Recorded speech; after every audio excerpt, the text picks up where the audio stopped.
get ready with me while I explain to you guys why you can't trust literally anybody. I feel like I just have really bad luck with friends. Also, before you guys assume this is not a hickey, I burned myself with the beach waiver. Like, I promise it's a burn. Anyway, there's this guy that I was dating. I was dating him for about 1.5 years, maybe a little bit longer, maybe a little bit less. I don't really remember. But at that time, I was also really, really close with this one girl. Also, I'm not going to name drop. I wanted to, but I'm not going to because it's really not that deep. To sum up how close we were, if someone couldn't get a hold of me, they called her. If they couldn't get a hold of her, they called me. Because we were always together. Anyways, me and him ended, and then not too much longer later, me and her just, like, fell apart. Like, nothing happened between us, like, no beef, no drama, no nothing. We just really stopped talking for a while. Recently, around the beginning of October, she slid up on one of my stories, and then we kind of just, like, caught up and started talking again. And then the bond that we had before, like, literally came back within an instant because we were so freaking close. And, like, you can't really erase that. Like, we were literal sisters. We talked every single day, hung almost every single day, but let's skip the backstory, the boring stuff, and let's get to the point. She stayed the night the day before New Year's Eve and then was at my house New Year's Eve morning. I had plans that morning, so she ended up going home just for a little bit, and then we planned on meeting back up and getting ready for this party. We were texting all day. We were so excited about the party, and then randomly she's like, oh, sorry, like, I have plans with my family. And I'm like, girl, don't even worry about it. Like, I'll just go out by myself. Family is more important. Like, of course. The party that we were going to go to together was, like, really far, so I didn't want to go without her, so I was trying to find, like, another party to go to. I ended up finding one that was really close, after everyone was posting about it, and literally everyone was there. And I was like, okay, everyone's there. I mean, I'm going by myself, but I know a lot of people. It's fine, whatever, let me just go. Because, like, I didn't want to do nothing on New Year's Eve. So I get there, I found all my people, like, I'm having a really freaking good time, and I want to say at least 45 minutes to an hour goes by, and I'm over here catching up with one of my other friends, and I'm talking about how much I miss my ex, and she goes, girl, he's downstairs with so-and-so. I start laughing. I'm like, no, she's with her family. Like, haha, good try. Thinking it was a literal joke. Like, I literally thought it was a literal joke.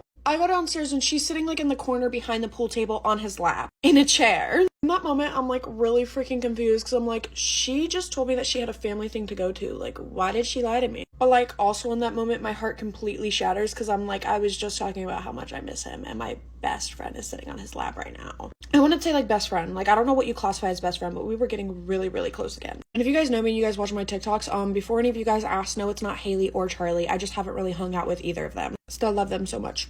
I see Charlie tomorrow, so y'all will probably see her too. Anyways, back to the story. She made direct eye contact with me and then hurry up and looked away and acted like she didn't even see me. He gets up and he comes over and he's like, yo, nice to see you. Talking to my other friend, talking to the other friend, talking to the dude behind us. And I'm like, he just touched my hand. Like, we're gonna get married again. No, I'm just kidding. I'm just kidding. I was, like, heartbroken in this moment because, like, what was that? She walks to the opposite side of the basement and goes up those flight of steps to, like, avoid us. And I'm talking to him, like, having a normal conversation. Like, obviously, like, if he's with her, I'm not gonna flirt with him, even though that was my man and my best friend. Whatever, it doesn't even matter. But I'm, like, talking to him and I'm like, oh, so, like, you and so-and-so? He was like, yeah, we've been together for, like, 2 months. You didn't know? In my mind, I'm like, that dab up meant nothing. I thought we were gonna get married. He just dabbed me up. We're gonna get married. Nope, it meant nothing. I'm just kidding. Let me stop being delusional. Anyways, back to the story. We had been friends for over 2 months. Like, been close again for over 2 months. And she never once mentioned that she was dating my ex. Yeah. One that she would tell me to leave in the beginning over and over and how he's no good for me. Anyways, fast forward. She didn't talk to me the entire party and then blocked me. Like, I texted her and I was like, hey. That's all I said was, hey. Blocked. She blocked me, and I'm not gonna go chasing after anybody. Obviously, she was no good because what was that? She could stay in 2023. That was so cringy of me to say, but she can stay in 2023 because 2024 she will not be in. It's low-key not that deep because he was my ex, but you are supposed to be my best friend. You're supposed to be my best friend. I feel so embarrassed because I had been, like, sobbing about him to her. Not sobbing, but, like, I miss him. Like, I want a bad girl. Like, we should go on a 2-man and, like, invite him, blah, blah, blah, blah. Meanwhile, she's in a relationship with him. Like, I look so stupid sitting here crying about him to her when she's dating the man. Or talking to him. I don't know. He just said we have been together for over 2 months. I don't know what that means. I don't know. Oh! Like, why? Why? In my opinion, no matter what, that's a violation of girl code to, like, date your best friend's ex. Yeah. Like, at the same time, I'm not going to lose my best friend over a boy, so I wouldn't have really cared if she didn't lie to me about it and then blocked me because I texted her, hey. Anyways, guys, that's all. I love you guys. I'll see you later. I just had to rant real quick because... let me tell you, that had me heated. Peace out, guys. Bye. Guys, get ready with me while I tell you about the time I literally got kidnapped in Mexico.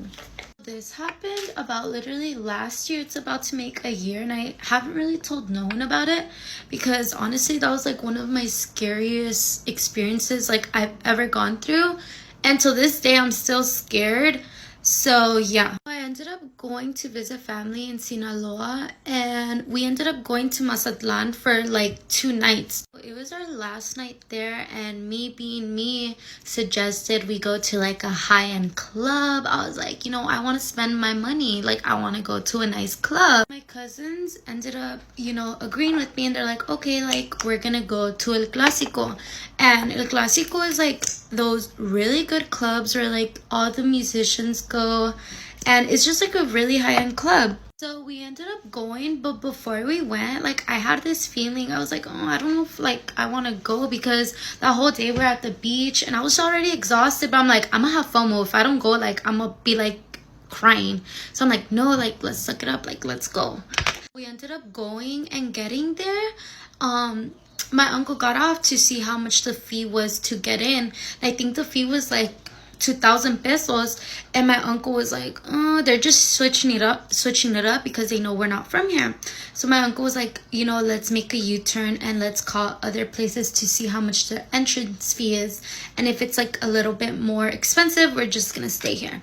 Right when we were doing the U-turn, I noticed the parking lot was full of Beamers, Range Rovers, Mercedes. So I was like, no, we have to get in here. Like, this club is gonna be good, So we still made that U-turn, and we parked on the other side of the street. And right when we parked, we noticed these police literally come behind us, and they started ringing their siren. The police started inspecting our car because they're like, this car isn't from here. You don't have like this license plate. But we actually did. Before we got to the place, we actually ended up switching that because we knew it was going to be a problem over there. So we had it. Basically, they started like literally going through every inch of the car, and then my aunt was like, hey, like look at their hands, because they're known to stash drugs and blame it on you and get money out of you.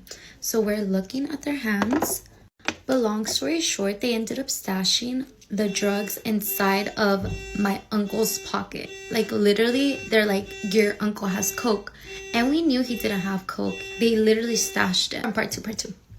One of my biggest fears, unfortunately, became a reality. Get ready with me, story time. Over 5 years ago, I actually used to work at a grocery store in my city. At this job, I first started off as a grocery bagger, and then I moved my way up to be a GM, which is a general merchandiser. So I basically restock products.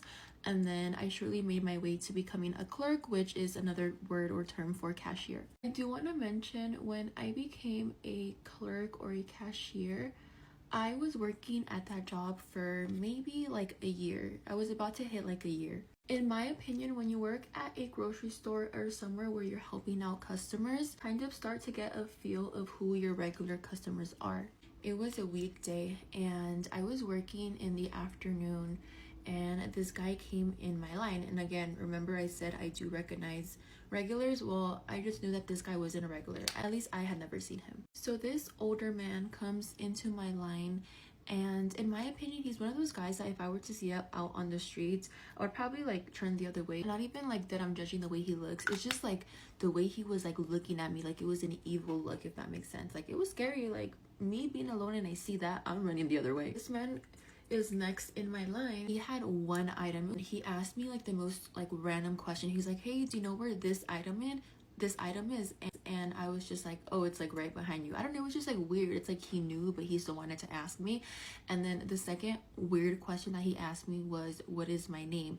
And if you work at a grocery store, you're always gonna have a name badge. So it was just weird that he asked me for my name. I do understand if you want to get to know me and you are a regular, you're going to become a regular at the store, you kind of just want to have a conversation.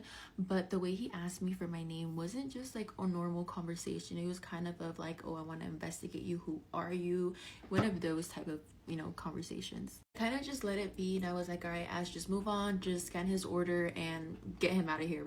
He was the type of like customer where he would just like look at you, scan his order, like he would just like stare you down. And personally, when I go to a grocery store, I don't even like look at the cashier. If I do, I'll like glance at her, but nothing where I'm like staring at her, you know, like creeping her out. Anyway, so that guy leaves, and then later on in the night, I think I was working like a 12 to 9, and I remember this guy came around like 9 o'clock, almost time for like me to clock out. And one of the girls comes up to me and says, hey, like, there's this guy, he's looking for you. And I was like, who? Like, do I know who he is? And she was like, I'm not sure, but like he was describing somebody, and the only person that fits the description is you. And I was like, that's a little bit weird. Also, I do want to mention that I was in the break room at this time when she told me that this guy was like looking for me. Me being me, I was like, who's this person? I want to go see who it is. But I'm a very observant person. I'm also a very like paranoid person, so I was being sneaky about it. I would kind of just like peek a little bit, or I would go up to like the office and I would kind of try to see from the office out to the store. Sure enough, when I spot this man, I was like, dude, there's no way this is the guy that I had the weird encounter with earlier in the day. Okay, like that's weird. Why is he asking for me? Like, I'm not getting good vibes off of him. I felt very uncomfortable, and I feel like one of like my biggest fears is always like having a stalker. I feel like that's just any girl's fear, is having a stalker, right? I refused to go back out on the floor, and he ended up leaving. And tell me why the next day he comes back and I'm at the register, and one of the girls comes up to me and she was like, hey, like, I think that guy is back. I recognize his car. And I was like, what do you mean? And she was like, that guy who asked about you, he was like, I don't think he's walked in. Have you seen him? And I was like, no, I haven't seen him yet. Why? She's like, okay, I'm gonna switch spots with you. You go hide. And I was like, oh my God, like, there's no way this is my reality right now. So thankfully she let me out of the register. I ended up going in the very back to like the milk box area, and there's also a medicine room. So I literally hid in the medicine room, and I was like, bro, there's like no way that I have a stalker right now. Like, what in the actual fuck? Before my coworker actually let me out, she told me to stay nearby the back phone in case he leaves, that way I can come back out. And I was like, okay, cool. So I remember she ended up calling the phone, and I answered, and she was like, hey, like, this guy's looking for you again.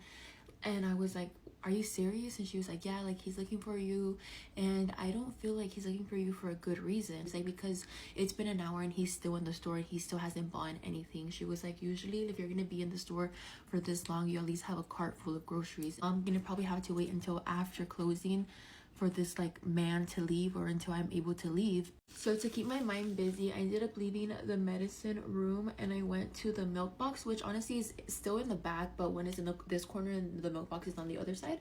And so I just started filling up milk because I was like, oh, I'm gonna be back here, let me at least help the closer out.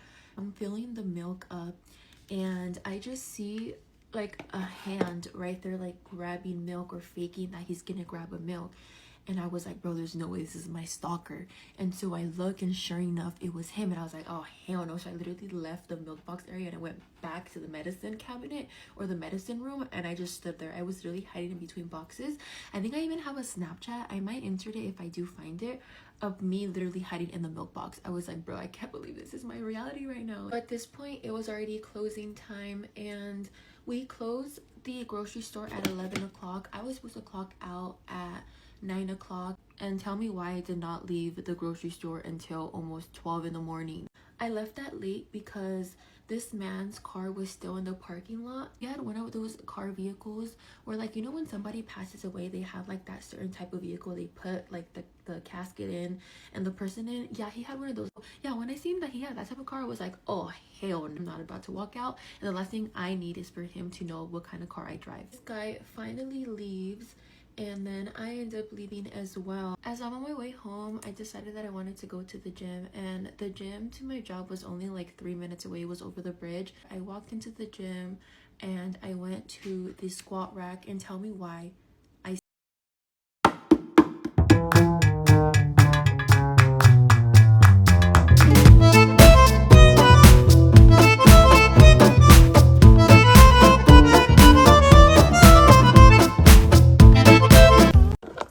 Get ready with me for a fight.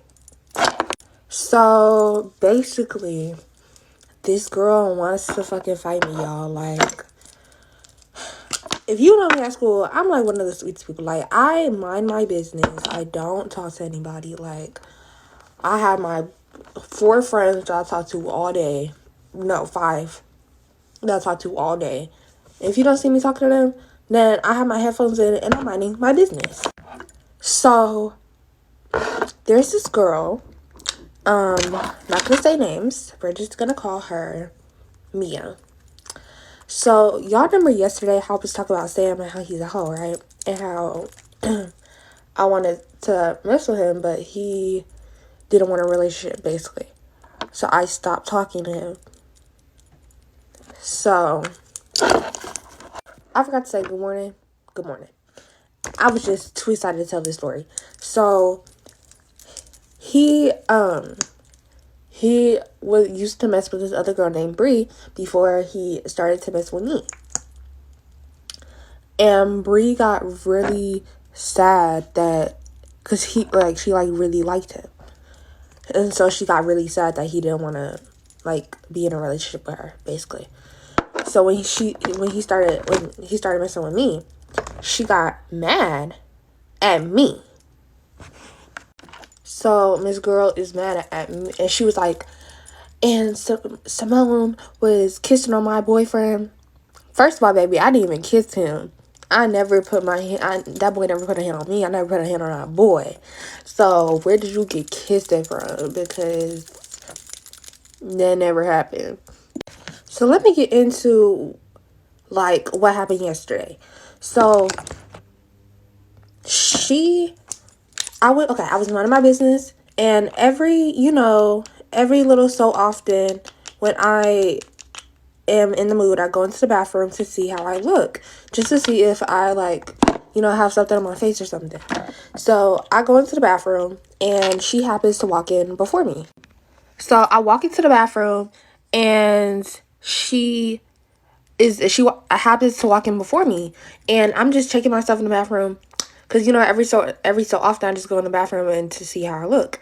And she happens to go in before me. She says, when I walk in there, she says, "I'm not gonna deal with this bitch," and walks out. I'm gonna give you the benefit of the doubt, babes. So I'm like, okay, maybe she's not talking about me. So then I get out the bathroom, I'm walking to my class, and she goes and says, she talking all this shit, but she not gonna do nothing. Y'all gonna have to go to part 2. Sorry. Breaking news. The future is here, and it looks bright.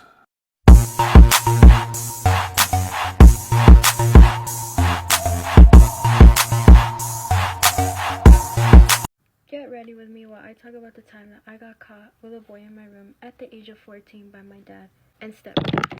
It all started freshman year when I had this boyfriend, and I posted on my story, "Swipe up for a TBH and a rape." He had, of course, swiped up on my story, and I gave him his TBH, and it was like a pretty good paragraph, and towards the end I put something along the lines of, "I'll sneak you in one day." And I was very, very all talk. I really did not mean what I said, but he thought I was being dead serious, and he never let me forget it. He would always bring it up and would always be like, "So are you gonna let me just come in?" He was very pushy about it, so I kind of felt forced to, but I never did until the whole COVID thing happened. Let me just explain my situation. I had been living with my mom while doing my online studies through Zoom, and I would visit my dad and stepmom every Thursday and Friday. And one day I was there, and long story short, I snuck him in, and it was successful. Let me just say I was never really slick with it, because I had done it multiple times, and I thought I was getting really good at it. But let me just say, one time my dad found my window screen on the floor outside, and another time I guess there was a shoe print on my wall, and my stepmom had saw it. Now my dad was pretty naive about finding my fucking window screen on the floor, because I basically just told him oh, it got really hot, and I tried opening the window and it fell. He believed me, so that was that. My stepmom, she never mentioned the shoe print to me, but it did raise her suspicion. Anyway, so she had her suspicions, but again, she never told me anything, so I thought I was being a slick ass bitch. I was not. But anyways, let me just preface that I was pretty good at doing it. Not a flex or anything, but I was pretty fucking good at it. I was pretty slick about it. I would always tell him to come at 3 a.m. because I knew that everyone would be dead fucking asleep. But as time slowly started to pass, I started decreasing the time, because I thought I was just so good at being sneaky. Sorry, had to change the angle because my knees were on fire. But anyways, I started decreasing the time. Like, I would tell him, like, oh, like, I guess you could come at, like, 1. I guess you could come at 2. Or, like, sometimes I would be, like, 12, which was a stretch because sometimes my dad and stepmom would still be awake.